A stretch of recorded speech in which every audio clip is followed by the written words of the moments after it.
ثاني اثنين إذ هما في الغار إذ يقول لصاحبه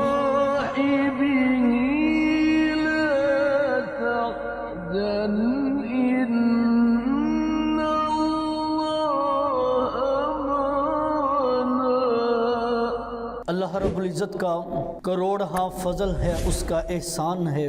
مالک دو جہان نے ہمیں ایک مرتبہ پھر جمعۃ المبارک جیسا بابرکت اور مقدس دن عطا فرمایا. مجھے اور آپ تمام احباب کو اپنی پاک اور بلند بارگاہ میں حاضر ہونے کی توفیق عطا فرمائی. اللہ رب العزت کی بارگاہ میں التجا ہے، اللہ تعالی میری اور آپ تمام احباب کی حاضری کو اپنی پاک اور بلند بارگاہ میں شرف قبولیت عطا فرمائی. آمین ثم آمین. سامعین محترم، آیت کریمہ کا کچھ حصہ آپ نے سماعت کیا. اللہ سبحانہ و تعالی نے ارشاد فرمایا ثانی اثنین اذ ہما فی الغار، جب وہ دونوں غار میں تھے.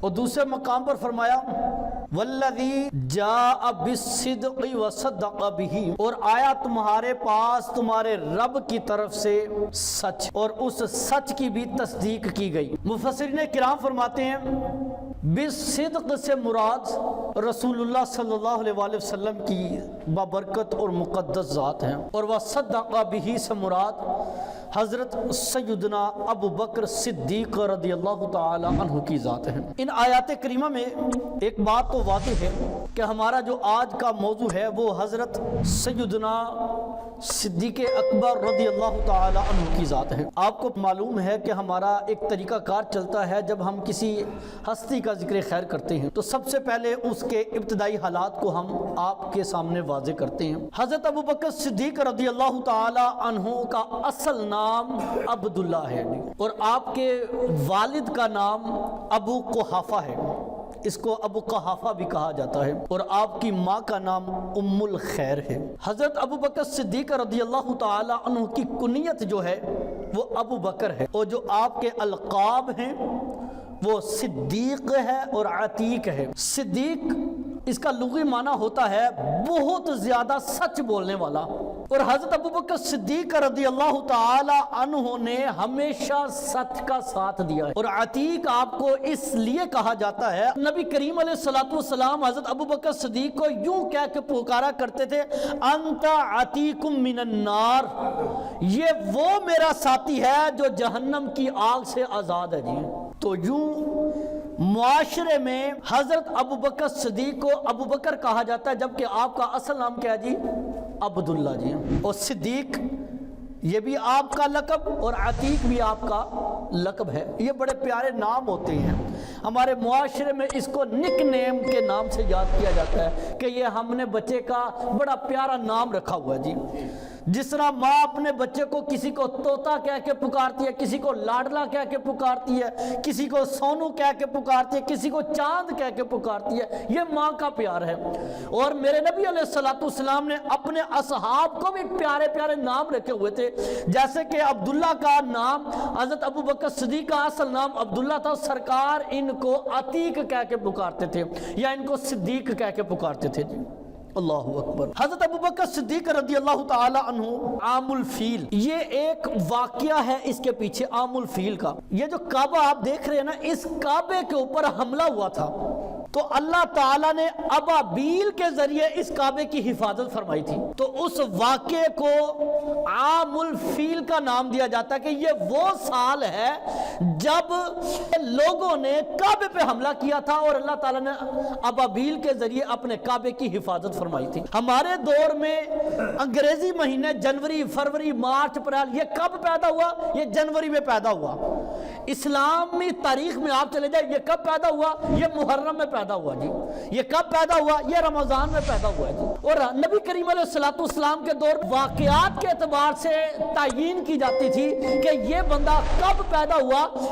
جب کعبے پہ حملہ ہوا اس کے ٹھیک 2 یا 2.5 سال بعد حضرت ابو بکر صدیق پیدا ہوئے. جی اس کو عام الفیل کہا جاتا ہے. جی اور حضرت ابو بکر صدیق رضی اللہ تعالی عنہ مکہ المکرمہ میں 2 سال بعد بعض مورخین نے 2.5 سال کا قول نقل کیا ہے. حضرت ابو بکر صدیق رضی اللہ تعالیٰ عنہ کی تاریخ میں یہ شامل ہے کہ آپ بچپن سے ہی پاک دامن رہے ہیں، آپ بچپن ہی سے بلند اخلاق والے رہے ہیں، کبھی برائی کی طرف آپ نے قدم نہیں اٹھایا جی۔ آپ کے والد محترم نا ابو قحافہ جب آپ کی عمر 4 سال کی ہوئی نا تو آپ کے جو والد صاحب تھے نا، لیکن میں یہاں سے آپ کو ایک چیز بتاتا چلا جاؤں، ہر کسی نے اپنا کوئی نہ کوئی معبود بنا کے رکھا تھا، اسی طرح مکہ المکرمہ میں بھی بتوں کی پوجا کی جاتی تھی، اور قریش ایک بڑا اعلیٰ خاندان ہے، دوسرے لوگوں کی طرح قریش کے اندر بھی کچھ ایسے لوگ پائے جاتے تھے جو بتوں کی پوجا کیا کرتے تھے، ان میں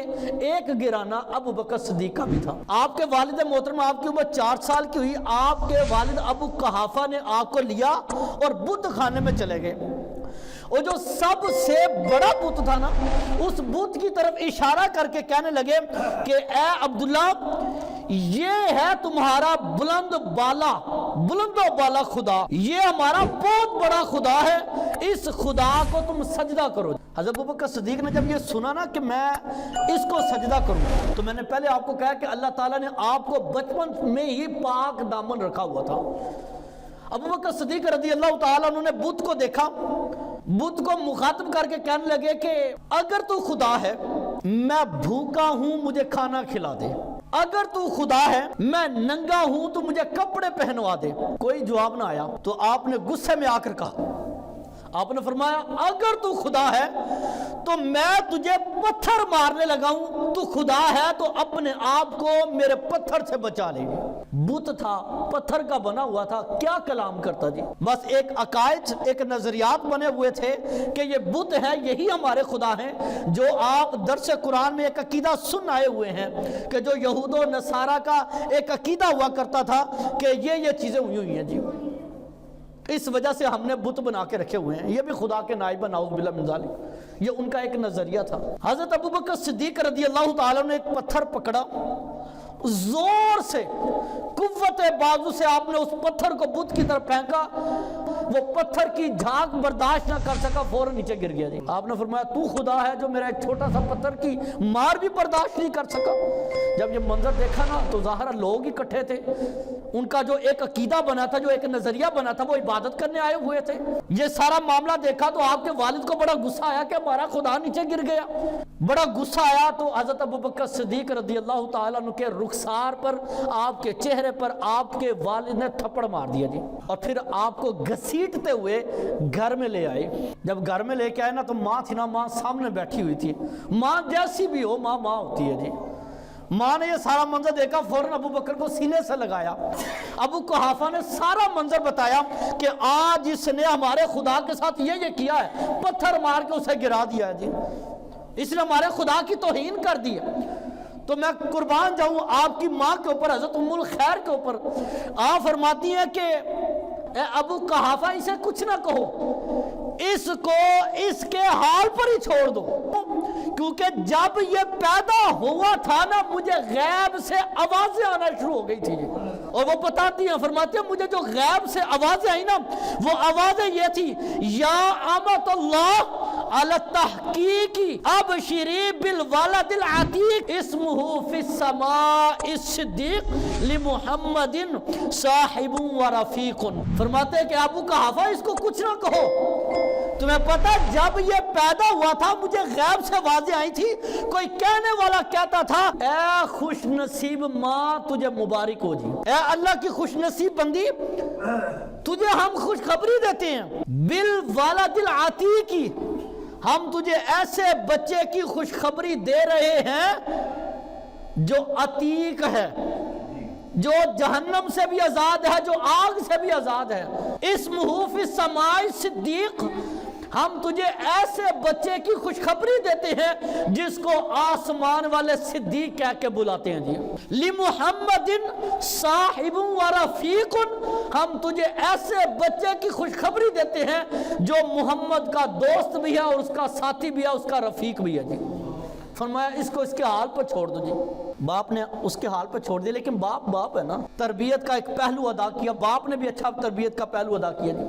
عرب میں ایک رواج تھا، لکھنے پڑھنے کا دور نہیں تھا عرب میں، کوئی رواج لکھنے پڑھنے کا نہیں تھا، لیکن وہاں کے کچھ یہ بھی تو ہوتا ہے نا کہ پورے کا پورا گاؤں جاہلوں کا بھی نہیں ہوتا اور پورے کا پورا علاقہ پڑھوں لکھوں کا بھی نہیں ہوتا، بس درمیانہ طبقہ ہوتا ہے جی۔ تو عرب میں بھی یہی رواج تھا کہ کچھ لوگ لکھنا پڑھنا جانتے تھے اور کچھ لوگ نہیں جانتے، لیکن شوق نہیں تھا لکھنے پڑھنے کا۔ لیکن آپ کے والد نے حضرت ابوبکر صدیق رضی اللہ تعالیٰ عنہ کی اچھی تربیت کی، کچھ لوگوں کے ساتھ بٹھا دیتے جو آپ کو لکھنا بھی سکھاتے، پڑھنا بھی سکھاتے۔ حضرت ابوبکر صدیق رضی اللہ تعالیٰ عنہ وقت کے ساتھ ساتھ کچھ چیزوں کو سیکھ لیا، مثال کے طور پر ہتھیار کو کیسے چلانا ہے، تلواریں کیسے استعمال کرنی ہے، کوئی جنگ کا جو جنگ کس طرح کرنی ہے، اگلے بندے سے مقابلہ کس طرح کرنا ہے، یہ سارا کچھ حضرت ابوبکر صدیق نے اپنے دور میں سیکھ لیا۔ تجارت کس طرح کرنی ہے، یہ سارے معاملات آپ نے سیکھے۔ وقت گزرا، جوانی آئی حضرت ابوبکر صدیق رضی اللہ تعالیٰ عنہ کے اوپر۔ اسلام کا دور تو نہیں تھا، اسلام ابھی نافذ نہیں ہوا تھا، اللہ کے رسول صلی اللہ علیہ وآلہ وسلم نے اعلان نہیں فرمایا تھا کہ میں نبی ہوں، ابھی کچھ نہیں ہوا۔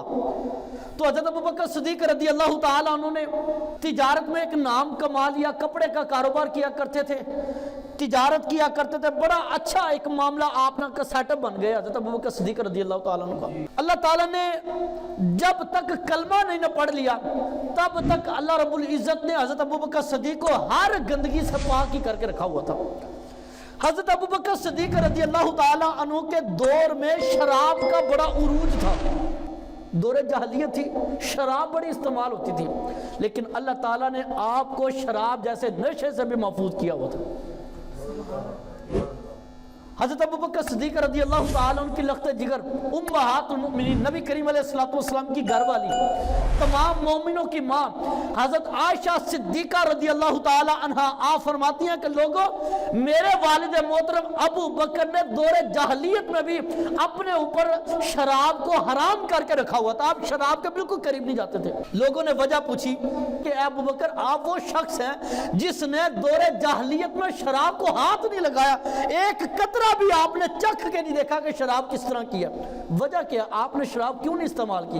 جبکہ دور جاہلیت ہے، ابو قحافہ کے آپ بیٹے ہیں، ان کے گھر میں پیدا ہوئے، شراب نوشی وہ بھی کرتے تھے، بتوں کی پوجا وہ بھی کرتے تھے، لیکن آپ نے کیوں نہیں کیا؟ آپ فرماتے ہیں کہ دور جاہلیت میں ایک ایسے شخص کے پاس سے گزرا جو نشہ کر کے زمین میں پڑا ہوا تھا، مدہوش ہوا تھا۔ آپ فرماتے ہیں میں اس کے پاس سے گزرا، میں نے دیکھا اس کے کپڑے گند سے لبریز ہوئے تھے، وہ پخانہ کیا ہوا تھا، اپنے پخانے میں ہاتھ مارتا، اپنے منہ کے قریب لاتا، پھر اس کی بدبو سے وہ ہاتھ نیچے کر لیتا۔ فرماتے جب میں نے یہ منظر دیکھا، میں نے کہا شراب اتنی بری چیز ہے کہ یہ بندے کے اوپر آ جائے تو بندے کو نہ اس کا اچھا پتہ چلتا ہے نہ برا پتہ چلتا ہے۔ فرماتے میں نے اسی وقت اپنے اوپر حرام کر دی کہ یار میں نہ تو گند کے قریب جاتا ہوں، نہ کوئی مجھے گندا کہے وہ نہ ہو، میں دائرہ اسلام داخل بھی ہو جاؤں تو لوگ مجھے یہ کہیں کہ ابو بکر تو یہی تھا جو گند میں ہاتھ مارتا تھا۔ فرماتے ہیں میں نے اسی وقت شراب سے اپنے اوپر اس کو حرام قرار دے دیا تھا۔ اللہ تعالیٰ نے دور جاہلیت میں بھی حضرت ابوبکر صدیق رضی اللہ تعالیٰ عنہ کو ان تمام معاملات سے پاک دامن کر کے رکھا ہوا تھا۔ حضرت ابوبکر صدیق رضی اللہ تعالیٰ عنہ کی عمر مبارک 18 سال کی ہوئی۔ یہاں پر ایک چیز یاد رکھیے گا، نبی کریم علیہ السلام اور حضرت ابوبکر صدیق کے درمیان 2 یا 2.5 سال کا وقفہ ہے جی۔ نبی کریم علیہ السلام ابو بکر سے 2 یا 2.5 سال بڑے ہیں، ابو بکر رسول اللہ سے 2 یا 2.5 سال چھوٹے ہیں جی صلی اللہ علیہ وسلم۔ وقت گزرتا رہا، ابو بکر اور رسول اللہ صلی اللہ علیہ وسلم میں دوستی بڑھتی چلی گئی جی۔ 18 سال کی عمر ہوئی۔ اب ذرا سنیے گا جی، آپ اسلام میں کیسے داخل ہوئے؟ 18 سال کی عمر ہوئی، حضرت ابوبکر صدیق رضی اللہ تعالیٰ فرماتے ہیں کہ قسمت کا ستارہ چمکا، میں اور محمد صلی اللہ علیہ وسلم ہم تجارت کے سلسلے میں ملک شام چلے گئے۔ فرماتے ہیں ملک شام گئے نا تو ہم نے ایک راستے میں اسٹے کیا، رک گئے وہاں پہ، تو میں ذرا ایک گرجے کی طرف چلا گیا، میں نے کہا چلو میں ذرا دیکھوں یہاں پر کیا ہے۔ تو میرے ساتھی محمد صلی اللہ علیہ وسلم، میرے دوست نے نا ایک درخت تھا، اس درخت کے نیچے جا کے بیٹھ گئے جی۔ کہتے جیسے میں نے وہ گرجے کا دروازہ کھٹکایا نا وہاں سے پادری باہر نکلا تو جیسے ہی پادری کی وہ درخت جو تھا نا وہ گرجے کے بالکل سامنے تھا، کہتے پادری باہر نکلا تو اس کی نظر فوراً اس درخت پر پڑی۔ اس نے مجھ سے کوئی کلام نہیں کیا، کون ہے کہاں سے آئے کچھ نہیں، مجھے پہلے الفاظ میں یہ کہا کہ وہ جو درخت کے ساتھ ٹیک لگا کے بیٹھا وہ کون ہے جی؟ میں نے کہا وہ میرا دوست محمد بن عبداللہ بن عبد المطلب ہے جی۔ تو کہتے وہ جو پادری تھا نا وہ مجھے کہنے لگا، کہتا ہے لوگوں اوے سن، میری اتنی عمر ہو گئی ہے اور میں نے انجیل میں پڑھا ہے اور دیگر کتابوں میں بھی پڑھا ہے، میں نے اپنے بڑوں سے سنا ہے، میں نے سنا ہے کہ حضرت عیسیٰ علیہ نبی علیہ السلام نے فرمایا تھا لوگوں میں یہ درخت چھوڑ کے جا رہا ہوں، میرے بعد اس درخت کے نیچے کوئی نہیں بیٹھے گا، اور اگر کوئی بیٹھے گا تو اتنا یاد رکھنا وہ اس کائنات کا آخری نبی محمد رسول ہوگا جی۔ اللہ فرماتے حضرت ابوبکر صدیق فرماتے کہ یار میں اتنے سال 18 سال جس بندے کے ساتھ رہا وہ اللہ کا رسول ہے، وہ اللہ کا رسول ہے۔ آپ فرماتے ہیں جب میں نے رسول اللہ صلی اللہ علیہ وسلم کی طرف دیکھا نا تو سرکار علیہ السلام ٹیک لگا کے بیٹھے ہوئے ہیں۔ فرمایا وقت گزرا، ہم شام میں پہنچے، وہاں پہ ہم نے تجارت کی۔ حضرت ابوبکر صدیق رضی اللہ تعالیٰ فرماتے ہیں کہ میں نا رات آئی نا تو ہم سو گئے، کہتے ہیں مجھے ایک خواب آیا جی، میں نے دیکھا کہ ملک شام کی زمین ہے، وہاں پہ میں لیٹا ہوں، تجارت کی غرض سے آئے ہوئے تھے، وہاں پہ ہم آرام کر رہے ہیں، میں نے خواب دیکھا، میں نے دیکھا کہ میرا شہر مکہ المکرمہ ہے جی، میں مکے میں موجود ہوں، میرے شہر مکہ میں چاند اور سورج زمین پر نازل ہو رہے ہیں جی۔ فرماتے وہ نیچے اترے، وہ ایک ایک ٹکڑوں میں تقسیم ہو گئے، اس کے ٹکڑے ہو گئے۔ میں نے دیکھا، یہ خواب بتا رہے ہیں حضرت ابوبکر صدیق، کہتے ہیں میں شام میں رسول اللہ صلی اللہ علیہ وسلم کے ساتھ تجارت کی غرض سے جا رہے تھے، رات ہوئی، آرام کرنے کے لیے لیٹے، خواب آیا، خواب میں نے دیکھا کہ مکے کی سرزمین ہے اور اس سرزمین میں ایک چاند اتر رہا ہے اور ایک سورج اتر رہا ہے، اور میں نے دیکھا اترتے وہ چھوٹے چھوٹے ٹکڑوں میں تقسیم ہو گیا، اور پھر ایک ایک ٹکڑا ہر ایک کے گھر میں داخل ہو گیا جی، ہر ایک کے گھر میں داخل ہوا۔ کہتے تھوڑی ہی دیر بعد وہ سارے کے سارے جو ٹکڑے تھے وہ اکٹھے ہو کے ایک منبع نور بن گیا، ایک نور کی روشنی کا گہوارہ بن گیا، بہت بڑا نور بن گیا۔ فرماتے میں نے دیکھا وہ دونوں چیزیں اکٹھی ہو کے میری جولی میں آ کے گر گئی ہیں جی، میں نے اٹھایا، میں نے اپنے سینے سے لگا لیا، سینے سے لگایا تو میری آنکھ کھل گئی جی۔ اللہ اکبر۔ خواب ہے نا، ہمارے عرف میں بھی خواب آتے رہتے ہیں، یہ ایمان کا حصہ ہے، اچھا خواب جو ہے ایمان کا حصہ ہے جی۔ فرماتے ہیں میں اٹھا، صبح ہوئی تو میں جو خوابوں کی تعبیر بتانے والے تھے نا میں ان کے پاس چلا گیا، میں نے کہا کہ یار میں نے انہیں سارا ماجرا سنایا کہ میں نے رات کو یہ خواب دیکھا ہے کہ چاند اترا ہے، سورج اترا ہے، ٹکڑے ہو گئے، ہر ایک کے گھر میں گیا، پھر وہ سارے اکٹھے ہو گئے، نور نکلا، وہ دونوں اکٹھے ہو کے میری جولی میں آئے، میں نے پکڑا، میں نے سینے سے لگایا، جیسے سینے سے لگایا وہ میری آنکھ کھل گئی، میں بیدار ہو گیا۔ اس کی کیا تعبیر ہے؟ تو کہتے جو خواب بتانے والے تھے نا وہ مجھے کہتے تم کہاں سے آئے ہو؟ میں نے کہا میں مکے سے آیا ہوں، میں مکے سے آیا ہوں۔ کہاں سے آیا ہوں؟ میں مکے سے آیا ہوں۔ کہتے جو تو نے منظر دیکھا ہے نا ہمارے علم کے مطابق اور ہمارے جو اساتذہ جو ہمارے بڑے ہیں جو ہمیں بتلاتے چلے جا رہے ہیں اس حوالے سے تعبیر یہ ہے کہ ایک آخری نبی آئے گا اور وہ جو آخری نبی آئے گا نا تو اس کا دوست ہوگا جی، تو اس کی پیروی کرے گا اور تو اس کے سارے ساتھیوں میں سب سے افضل ہوگا جی، سب سے افضل ہوگا۔ حضرت ابوبکر صدیق فرماتے ایک وہ جو گرجے گاہ والا واقعہ تھا، ایک وہ اور ایک شام میں میرا خواب نامہ، ان دونوں چیزوں نے میرے اندر تڑپ پیدا کر دی۔ پھر فرماتے ہیں کہ میں دل میں کہتا تھا یار یہ میرا یار ہے۔ آپ ہوں نا، آپ آپس میں دوست ہوں، میں مثال دیتا ہوں، آپس میں 10-12 بچے ہوں، وقت گزرا ہو، آپ یار دوست اتنے گہرے ہو جائیں، آپ نے بچپن میں ہر شے کیا، وقت گزرا، ایسا وقت گزرا، آپ میں سے ایک ساتھی وزیر اعظم بن جاتا ہے، ایک ساتھی کو رتبہ مل جاتا ہے، تو پھر جب دوستوں کو پتہ چلتا ہے یار ہمارا دوست وزیر اعظم ہے، بڑی حیران کن بات ہوتی ہے اور دل میں تمنا پیدا ہوتی ہے. اور آپ کو یہ بھی پتہ ہے جتنا بڑا عہدہ ہوگا اتنی زیادہ ذمہ داریاں زیادہ ہوتی ہوں گی. وہ دن رات گھر نہیں آتا، ملک کو چلانے کے لیے ادھر ادھر بھاگتا دوڑتا رہتا ہے. یار دوست تھا، بچپن میں پلے بڑے ہوئے، کھیلا، سارا کچھ کیا. اب ملاقات کا وقت نہیں مل رہا. دل میں ایک ایسی لائن کھینچتی ہے، ایک ایسا تجسس پیدا ہوتا ہے کہ یار کب موقع ہے، کب ہم دوبارہ پھر اکٹھا بیٹھیں گے. آپ فرماتے ہیں کہ میرے دل میں بار بار یہ کشش اوپر کے آتی تھی کہ کب میرا یار دوست دعویٰ نبوت کرے، کب میں اس کا کلمہ پڑھوں گی. لیکن حیرانی اس چیز کی ہے کہ وہ میرا دوست جو میرے ساتھ رہتا ہے یہ رسول ہے. آپ فرماتے ہیں دل میں خیال بھی تھا، سارا کچھ تھا. فرماتے ہیں ایک ایسا وقت آیا میں پھر تجارت کی غرض سے یمن چلا گیا. کہاں گیا جی؟ میں یمن چلا گیا. اور اس کو حضرت عبداللہ بن مسعود کہتے ہیں کہ ہم نے حضرت ابوبکر صدیق سے ایمان لانے کا پوچھا کہ آپ ایمان کس طرح لائے. آپ فرماتے ہیں یہ سارا کچھ بیان کرنے. فرماتے ہیں پھر میری جو تصدیق تھی نا آخری، وہ یمن میں ایک راہب نے پوری کر دی. فرماتے ہیں میں یمن گیا کاروبار کے سلسلے میں. میں یمن کی طرف گیا، وہاں پر میری ملاقات 390 سالہ شخص سے ہوئی ہے. کتنے جی؟ 90 سالہ شخص سے میری ملاقات ہوئی.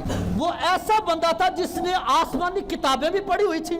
اس کو اس کے دور میں بڑی اچھی اور عظیم نگاہ سے دیکھا جاتا تھا. لوگ اس کی بڑی عزت کرتے تھے. کہتے ہیں میں نے بھی ملاقات کرنے کی غرض سے میں اس کے پاس گیا. جیسے اس کی نظر میرے اوپر پڑی نا تو مجھے کہتا ہے کہاں سے آئے ہو؟ میں نے کہا میں حرم سے آیا. پھر مجھ سے اگلا سوال کرتے ہیں، کہتے ہیں جی تم کس قبیلے سے تعلق رکھتے ہو؟ میں نے کہا میں بنو تمیم کے قبیلے سے تعلق رکھتا ہوں. کہتے ہیں پھر مجھے سوال جواب ہوئے نا تو مجھے کہتے ہیں جی اپنا کپڑا اٹھاؤ، اپنے پیٹ سے نا کپڑا اٹھا دو. کہتے ہیں میں حیران ہو گیا کہ میں ایویں اپنے پیٹ سے کپڑا اٹھا دوں.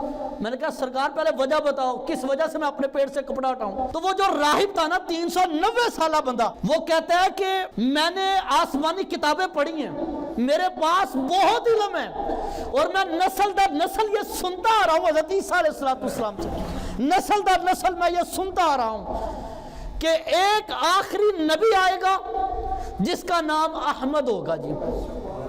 کیونکہ حضرت عیسیٰ علیہ السلام کی انجیل میں نبی کریم علیہ السلام کا نام احمد تھا جی. اس احمد کا اس نبی کے 2 ساتھی ہوں گے.